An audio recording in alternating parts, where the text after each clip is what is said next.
이 행복한 예배를 허락하여 주신 것을 감사합니다. 사랑하는 주님, 당신에게 얼마나 한 분 한 분이 소중합니까? 이 예배 속에서 우리를 만나 주시고, 이 예배 속에서 주님 자신을 우리에게 주실 것을 기대합니다. 한 주 동안 우리 마음을 스치고 지나간 5만 가지 것들이 있는 줄 압니다. 마음의 상처와 고통을 주고, 또 어떤 것은 우리 마음에 못을 받고, 또 어떤 것은 우리에게 무거운 짐을 얹어주고 갔는데, 지금 주님, 이 모든 것을 거두시옵소서. 주님의 그 보혈로 다시 한번 우리의 마음을 감싸시고 치료하시고 회복하여 주시옵소서. 오직 이곳을 성령 하나님으로만 충만하게 하여 주시옵소서. 예수 그리스도의 그 영광을 나타내시기를 원합니다. 우리에게 말씀하여 주시옵소서. 그 말씀이 우리의 삶이 되게 하겠습니다. 그 말씀이 우리의 삶 속에 보게 하여 주시옵소서. 지금 올려드리는 이 성가도 주님 기뻐 받으시고 우리가 찬양하는 그대로 임하시옵소서. 당신을 환영하며 기대합니다. 예수 그리스도 이름으로 기도하였습니다. 아멘.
아멘.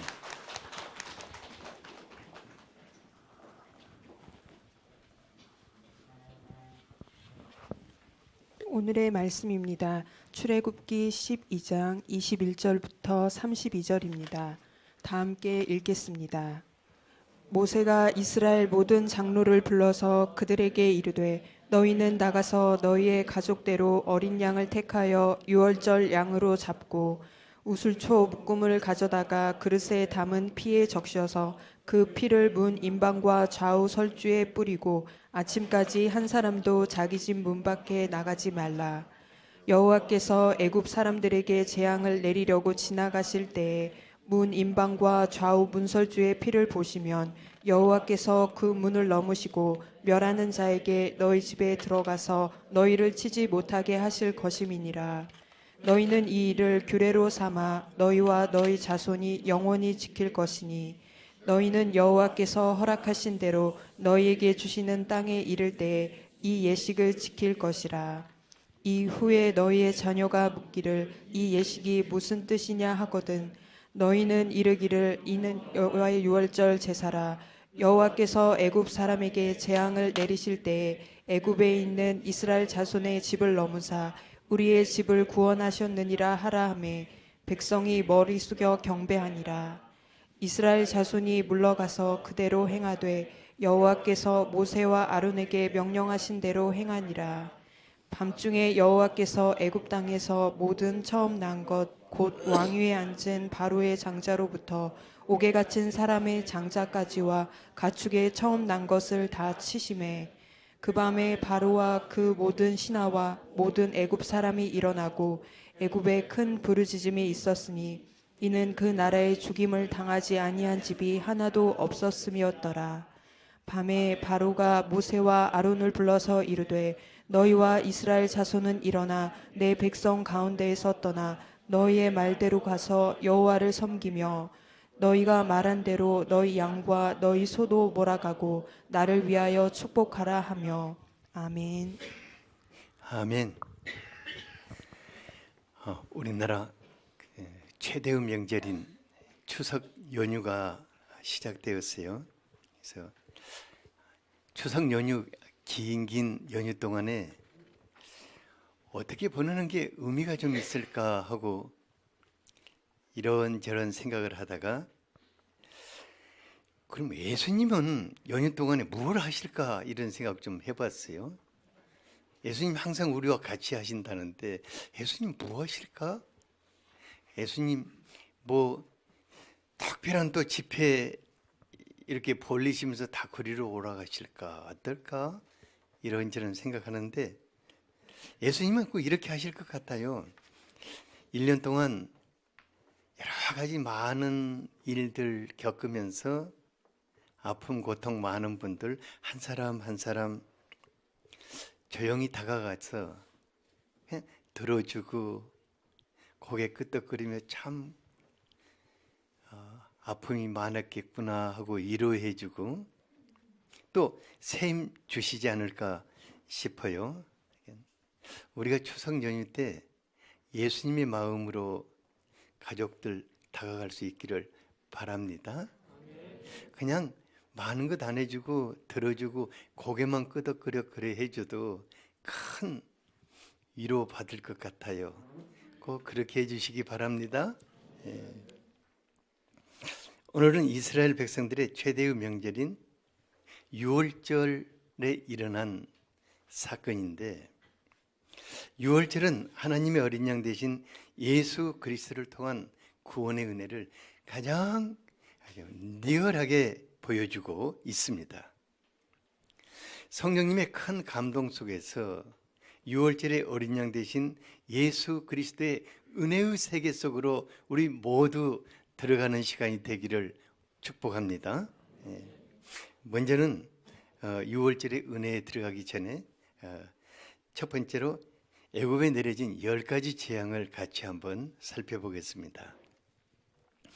이스라엘 백성들이 출애굽하기 바로 직전까지 어떤 삶을 살았냐면은 애굽인들의 노예로 살았어요. 그러니까 노예는 인건비가 들이지 않고 이제 노동력을 얻을 수 있는 아주 엄청난 자산이었습니다. 그래서 노예 시장에서는 노예가 일 잘하는 노예들은 아주 비싸게 팔려갔어요. 그래서 노예살이를 하고 있는 하나님의 백성을 애굽에서 이끌어내기 위해서는 그 엄청난 자산을 내놓지 않고자 완강하게 버티는 애굽의 바로 왕 사이에 아주 충돌이 생기지 않을 수가 없었습니다. 근데 바로 그 충돌에 생긴 것이 애굽의 10가지 재앙입니다. 출애굽기 3장 19, 20절에 보면은 하나님께서 모세를 애굽 왕에게 보내시면서 그가 얼마나 자존심이 강하고 완고한 사람인가를 말씀해 주셨거든요. 그가 이제 하나님을 알았더라면, 또 하나님의 선하신 뜻을 존중했더라면 애굽의 재앙이라는 것은 처음부터 없었을 것입니다. 그런데 하나님을 거역하고 하나님의 백성들이 가야 할 길을 가로막자 그 완악함으로 인해서 애굽은 아주 빠른 속도로 패망의 길로 빠져들게 됩니다. 하나님께서 모세를 애굽 왕에게 보내시고 무릎을 꿇기까지 10가지 재앙을 내렸는데요, 횟수가 거듭해 갈수록 더 강도가 크고 피해 규모가 점점 커져 나갔습니다. 이제 하나님이 모세를 통해서 애굽에 내린 재앙을 살펴보다 보면은 신바람이 나기도 하고 또 등골이 막 오싹하기도 해요. 첫 번째 재앙으로는 애굽의 젖줄인 나일강과 모든 지하수가 피로 변하는 재앙을 내렸어요. 그리고 사람들이 물주전자를 가지고 물을 컵에다 쭈르륵 따르면 이게 물이 아니라 뭐가 되겠어요? 아주 피비린내 나가는 피가 가득 차는 거예요. 두 번째로는 물에서 살던 개구리들이 육지로 이제 올라오기 시작했는데 모든 가정의 주방과 침실 속으로 막 뛰어들기 시작해서 바로의 군까지 개구리 천국이 됐는데, 아니 주방에서 뭘 좀 음식을 만들려고 식자재 이렇게 보면 막 그 속에서 개구리가 그냥 바글바글 하는 거예요. 그래서 개구리탕을 만들지 않을 수가 없었어요. 그리고 이제 막 침실로 개구리가 들어와가지고 꼼지락꼼지락 그런 게 잠을 잘 수가 없는 거예요. 세 번째 재앙은 막 온몸에 이가 들끓고 파리가, 네 번째 재앙은 파리가 집안에 막 윙윙 날아다니까 사람들은 뭐 그냥 하는 일이 전부 옷 벗고 이 잡는 일을 하는 거예요. 그런가 하면 파리채 들고 많이 온 집안 뛰어다니는데 파리는 갈수록 집안으로 더 몰려오게 되죠. 또 다섯 번째 재앙은 들에 있는 가축들이 모두 다 그 전염병, 뭐 구제역이나 그런 AI나 그런 전염병이 막 들어가지고 막 쓰러져 넘어지는 거예요. 근데 여덟 번째 재앙은 좀 심각했어요. 뭐냐면은 악성 종기가 사람들과 짐승들에게 일어나기 시작했는데, 여러분 악성 종기가 뭔 줄 알아요? 막 종마사가 한 게 막 얼굴이 막 떼약떼약 이렇게 나오는, 그러니까 이 전부 다 이게 사람이 아니라 우주의 괴물인 거예요. 사람들이 이게 전부 다 면사포 쓰고 아마 다녔을 것 같아요. 참 놀라운 것은 그때 애굽인들이 사는 모든 땅에는 재앙이 내렸는데 하나님의 백성들이 사는 고센 땅에는 재앙이 내리지 않으므로 하나님이 확연하게 구별시켜서 바로에게 그걸 지금 보여주시는 거예요. 하나님이 이 일을 한다는 것을 바로에게 보여주셨습니다. 일곱 번째 재앙은 불이 섞인 우박이 내려가지고, 요번 날 저 경북 저 내륙 지방에 우박 내려가지고 뭐 사과 그냥 농사진 거 다 그냥 엉망됐는데 그냥 채소가 완전히 초토화되고, 이게 여덟 번째 재앙은 나머지 것들을 메뚜기 재앙으로 완전히 그냥 다 먹어 치워버렸어요. 그리고는 아홉 번째 재앙은 완전히 이제 마지막 재앙의 전초전으로서 앞을 볼 수 없는 어두움이 온 애굽을 덮게 되었습니다. 그리고 열 번째 재앙은 사람이든 가축이든 처음 난 것들은 심지어 바로의 장남까지도 다 죽임을 당했죠. 그러니까 재앙의 날 바로 왕과 애굽 사람들은 하나님을 가볍게 봤어요. 그러니까 출애굽기 8장 15절에 보면은 사람들이 재앙으로 인해서 좀 죽을 것 같으면은 우리가 잘못했다고 비는데 재앙이 딱 멈추고 숨을 쉴 수 있게 되면은 마음이 완강해서 또 말을 듣지 않았어요. 요즘 이제 트럼프하고 미국의 김정은이가 말폭탄을 주고받는 모습을 보니까 조폭 두목하고 골목 깡패하고 말싸움 하는 것 같아요. 그런데 우리 하나님은 말싸움을 하지 않았어요. 모세를 바로에게 보내고 하나님이 오늘 애굽 땅을 이렇게 치시리라 하면은 바로 그대로 그냥 애굽을 재앙으로 융단 폭격을 해버렸어요. 그리고 점점 강해지니까 무릎을 꿇지 않을 수가 없게 되었어요. 그러니까 우리 하나님 놀라운 분이셔요.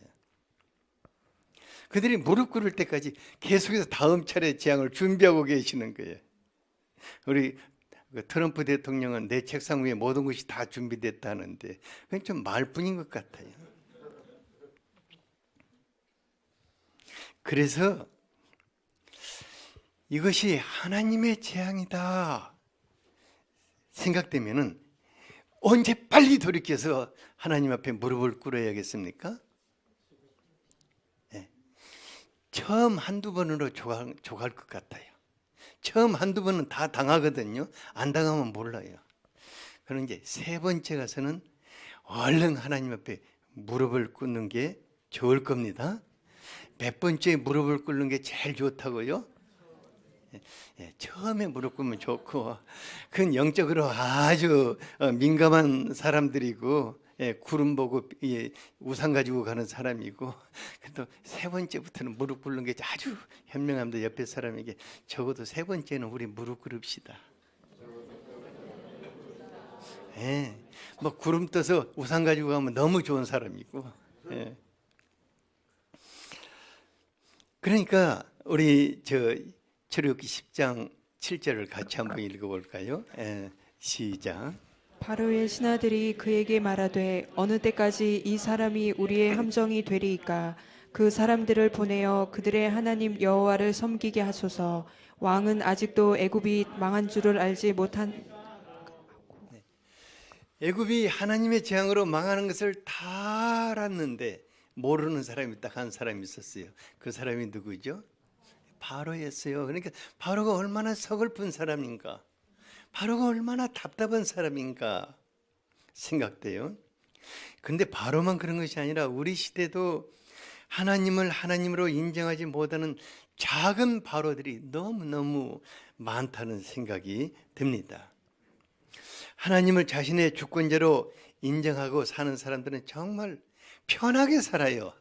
왜냐하면 하나님께 자기를 드릴 때 드리고 하나님을 인정할 때 인정하고 하나님으로 살아가니까 하나님이 얼마나 아름다운 삶을 축복으로 주시는지 모르지요. 그런데 하나님 앞에 자기를 내세우고 그 알량한 자존심 가지고 버티는 사람들 인생길에서 온갖 재앙 다 겪고 자기에게 있는 좋은 것들은 전부 다 잃어버리고 마침내 자기 목숨 이제까지 잃게 되지요. 그리고 이제 참 마지막 죽는 순간에 내가 정말 잘못 살았다 후회하죠. 여호수아 1장 15절에 보니까 욕심이 잉태한 즉 죄를 낳고 죄가 장사한 즉 사망을 낳느니라 했습니다. 그러니까 그 작은 욕심 이걸 내려놓지 못하니까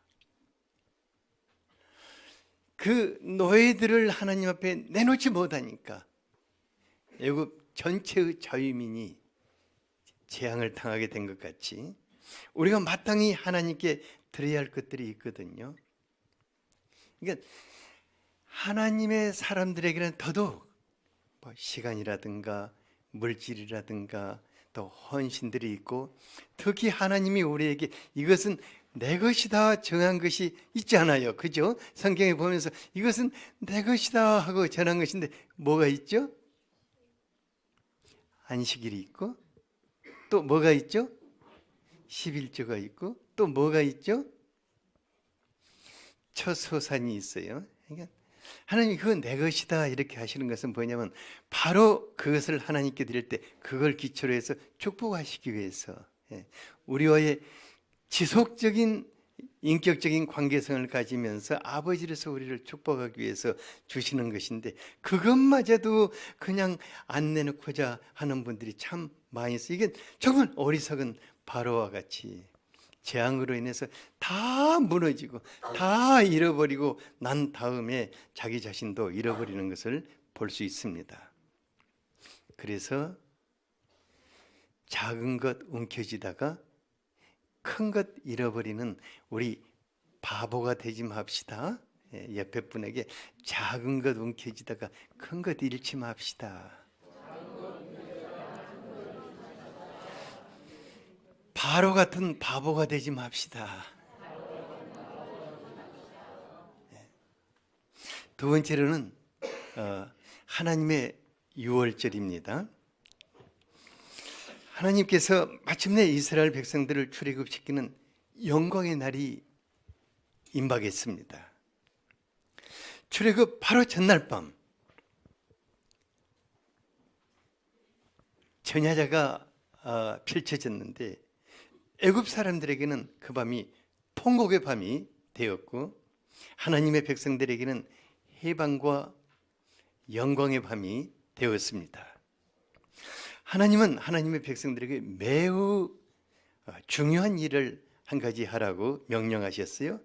12장 2절에서 11절에 보니까 하나님은 가족 단위로 어린 양을 준비하되 흠없는 1년 된 어린 양을 준비하도록 하였습니다. 그리고 참 하나님 왜 그랬을까? 그 어린 양을 집 안에다 넣어놓고 4일 동안 같이 살라고 그랬어요. 그리고 이제 정이 들만 하면은 해질 무렵에 온 가족이 그 어린 양을 끌고 밖으로 나와서 삥 둘러 앉아가지고 가정의 어른이 칼을 들고 그 어린 양의 목을 땄어요. 그리고 피를 양푼에 받아가지고 그 피를 집에 이렇게 기둥에 바르고 문설주에 발랐죠. 이렇게 피를 이렇게 쫙, 저기 이제 기둥이 없어가지고 뺑 돌려놨는데 피를 이렇게 쫙 이렇게 바르도록 하였죠. 그리고 어린 양의 고기를 먹는데 그 고기를 구워서 먹고 내장도 전부 다 구워 먹고 남은 털이라든가 또 남아있는 것들은 전부 다 태워버리라고 하였어요. 그러니까 유월절의 어린 양은 완전히 희생을 하는, 그러니까 완전한 희생을 통해서 하나님의 백성들을 보호하고 구원해내는 그런 희생의 어린 양이 되었습니다. 하나님의 백성들은 유월절날 저녁 식사를 하고 있는데 바로 그 밤에 하나님은 온 애굽 가운데 크고 두려운 일을 행하셨습니다. 12절에 보니까 바로 그 밤에 온 애굽 땅을 두루다니며 사람이나 짐승이나 애굽에서 처음 난 것은 다 죽임을 당하게 되었습니다. 뿐만 아니라 애굽의 모든 신들도 완전히 심판을 하였습니다. 하나님께서 바로와 애굽 사람들에게 내 백성을 내보내라. 이것은 아주 줄기찬 메시지였습니다. 이스라엘 백성들이 출애굽할 때 계속해서 그 말을 해요. 내 백성을 보내라. 그들이 나를 섬길 것이니라. 그러나 불순종할 때 그들은 마지막 통곡의 밤을 맞이할 수밖에 없었습니다. 하지만 하나님의 백성들은 어떻게 보호함을 받았다겠습니까? 13절을 같이 한번 읽어보죠. 시작. 내가 애굽 땅을 칠 때 그 피가 너희가 사는 집에 있어서 너희를 위하여 표적이 될지라.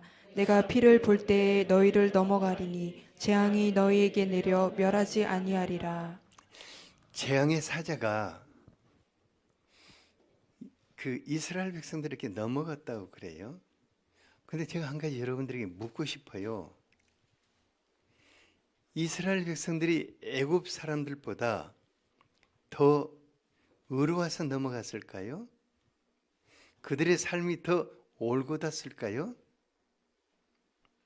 그들이요 400년 동안 애굽에서 노예 생활을 하면서 그들은 정말 진짜 추하고 못난 백성이 되었어요. 그러니까 애굽 백성들은 보면 아주 젠틀했을 것입니다. 정말 괜찮은 사람들이었을 것 같아요. 하지만 이스라엘 백성들은 노예들이었어요. 그러니까 겉으로 볼 때 비교가 안 되는 그런 백성이었습니다. 하지만 하나님은 이스라엘 백성들이 그하고 있는 그 집 문기둥에 바른 어린 양의 피를 보고 넘어갔다고 하였습니다. 그러니까 유월절이란 패스오버, 곧 심판의 날 터치하지 않고 그냥 넘어갔다는 것을 말하고 있습니다. 그러니까 집안에 있는 모든 사람들이 애굽 사람들과 똑같이 심판을 받을 수밖에 없는 아주 새카만 죄인들이었어요. 그들의 삶 정말 엉망이었어요. 그러나 하나님 어린 양의 피를 보시면서 그 집에 둘러있는 피를 보시면서 그냥 죽음의 사자에게 그냥 통과하는 거예요. 통과. 그래서 패스오브 이렇게 계속 통과 시키는 거예요. 유월절의 어린 양은 우리의 죄를 짊어지고 피 흘려 죽으신 하나님의 어린 양 예수 그리스도를 상징하고 있습니다. 베드로전서 1장 18, 19절을 같이 한번 읽어보죠. 시작. 너희가 알거니와 너희 조상이 물려준 헛된 행실에서 대속함을 받은 것은 은이나 금같이 없어질 것으로 된 것이 아니요 오직 흠없고 점없는 어린 양 같은 그리스도의 보배로운 피로 된 것이니라. 저와 여러분들 안에는 조상의 망령된 행실이 그 DNA 속에 담겨져 있습니다. 그래서 아무리 의롭게 살아도 우리가 의롭다고 말할 수가 없습니다. 이건 스스로 고백하는 거예요. 스스로 하루 살고 내가 왜 이러지? 거룩하신 하나님께서 예수님을 우리의 모든 재앙과 심판으로부터 지켜 보호하시기 위해서 하나님의 어린 양을 삼으셨습니다. 예수님은 피 흘려 죽은 자기를 완전히 희생시킨 하나님의 어린 양입니다.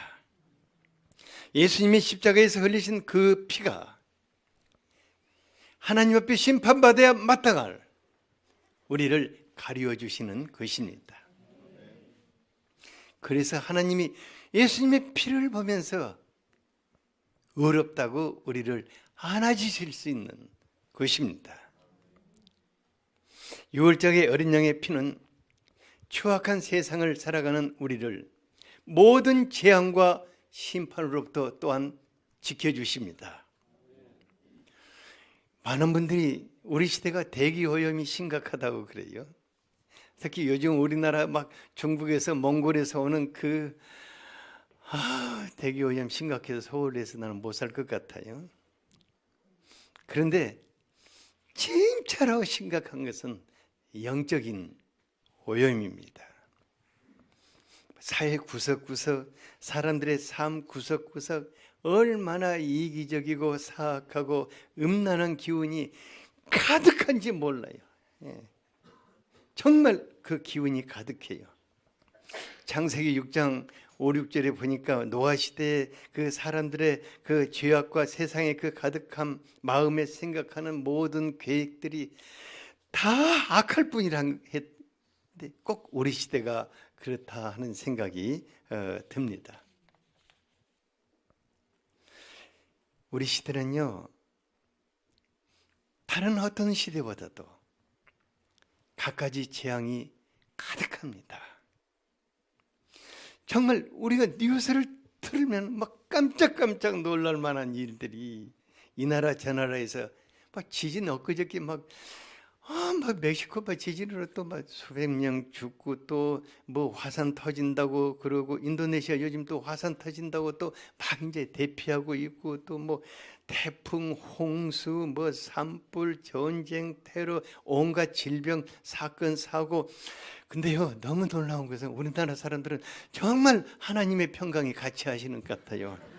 왜냐하면 외국 분들이 우리나라를 들어오기를 싫어한대요. 왜냐하면 언제 전쟁이 일어날지 모르니까 어떻게 그 나라를 가느냐. 이 추석 이 연휴 때 다 이 뭐 떡 해놓고 이 송편해놓고 차려놔도 안 온다고 그래요, 한국을. 우리나라 사람들은 정말 평강에 평강을 더해가지고 정말 하나님이 얼마나 평안을 주시는지 모르겠어요. 그러나 우리가 조금만 생각이 있다면은 정말 재앙이 우리 바로 곁에 언제 어떻게 우리를 덮칠지 알지 못하는 그런 세상에서 살고 있습니다. 하지만 우리에게는 재앙을 피할 수 있는 도피성이 있습니다. 하나님의 어린 양 대신 유월절의 어린 양 대신 예수 그리스도가 우리의 도피성이 되시는 것입니다. 그분 안에 들어가는 자들은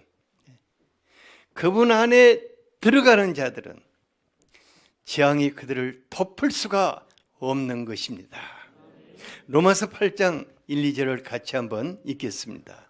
시작. 그러므로 이제 그리스도 예수 안에 있는 자에게는 결코 정죄함이 없나니 이는 그리스도 예수 안에 있는 생명의 성령의 법이 죄와 사망의 법에서 너를 해방하였음이라.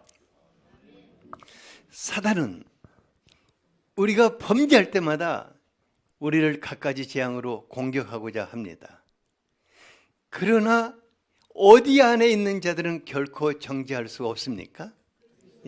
그리스도 안에 있는 자들, 그리스도 안에 있는 자들은 아무도 정죄할 수가 없습니다. 왜냐하면 그분의 그 보혈이 우리를 덮기 때문입니다. 6월절 밤 그 문기둥에 어린 양의 피를 바른 집안에 있는 사람들 단 한 명도 재앙을 당하지 않았어요. 근데 이분들의 믿음이 대단합니다. 왜냐하면 죽음의 사자가 온 애굽을 돕고 있는데 애굽 사람들의 집이 더 피할 만합니까? 노예들이 살고 있는 집이 더 피할 만하겠습니까?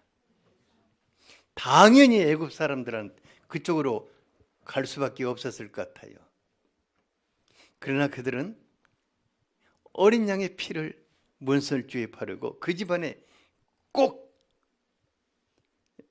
들어 앉아 있었습니다.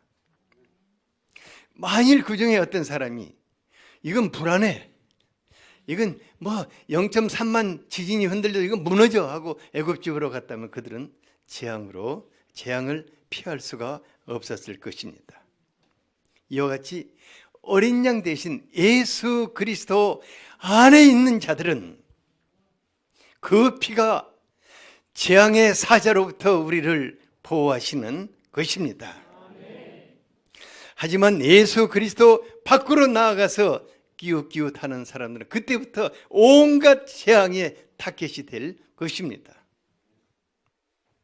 예수의 사람들, 크리스찬이란 in Christ, 그리스도 안에 있는 자들이라는 것입니다. 그리스도 안에 있으면은 예수의 보혈이 우리를 보호할 뿐만 아니라 성령 하나님께서 여러분들을 지키시고 모든 재앙들을 소멸시켜 버리십니다. 저는 있다 보면 정말 오싹한 간증을 들어요. 목사님, 제가 이번에 정말 심각했거든요. 나 인생 끝장나는 줄 알았어요. 근데 제가 다른 대책이 없었기 때문에 예수님 앞에 무릎 바짝 꿇고 가만히 엎드렸는데 그게 지나갔어요. 근데 그런 간증을 여러 번 제가 들어요. 그냥 정말 대책이 없는데 예수님 앞에만 납작하게 엎드려서 눈 감고 있었는데 재앙이 지나가 버렸다. 우리가. 여러분들의 삶이 그렇게 되기를 바랍니다. 예수 그리스도 안에 있는 자들에게는 온갖 것 재앙이 지나갑니다. 어떤 분이 우리 아이들 요즘 학교 보내기 어렵다고 그러더라고요. 밖에 내보내기 어렵다고 하더라고요. 그러면 데리고 다니지 그러냐고 제가 그랬더니 그럼 또 그것도 어렵다고 하더라고요. 그러면 어떻게 해야겠습니까? 아이들에게 예수 그리스도 안에 있으라는 것은 불가능한 것입니다. 그 부모들이 예수 그리스도 안에 있어야 합니다. 예수 그리스도 안에 있으면은 성령께서 우리의 자녀들을 지켜주실 것입니다. 우리 가족 중 언제 누가 무슨 일을 당할지 모르는 정말 재앙이 가득한 세상에 살고 있습니다. 하지만 우리는 도피성이 있습니다. 우리는 피할 길이 있습니다. 우리를 보호하시는 자가 있습니다. 예수 그리스도 안에 거합시다. 다시 말하니까 예수 그리스도 안에 거합시다. 옆에 분에게 예수 그리스도 안에 거합시다. 예수 그리스도 안에 거하면 그분이 우리를 지키십니다. 여러분들 이제 추석 연휴에 고향에 내려가면서부터 이제 여러분들의 생각과 마음을 흔드는 사람들이 생겨날 것입니다.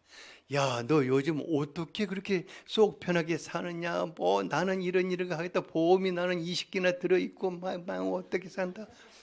오만 소리를 다 할 것 같아요.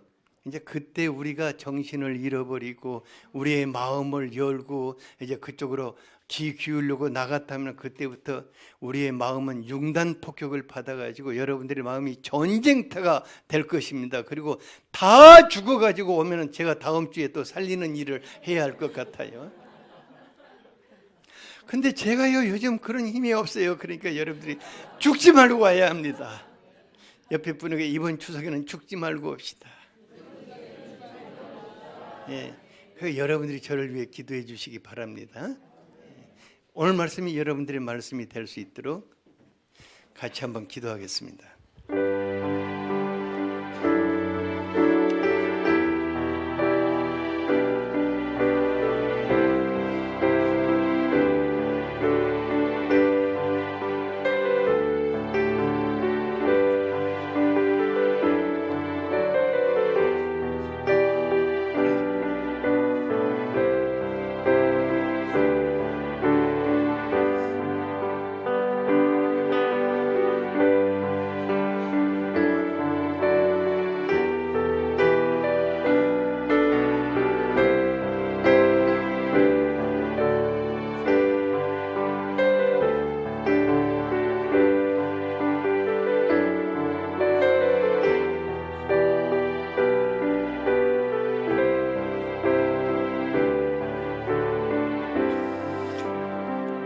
예수님 이름으로 기도하였습니다. 아멘.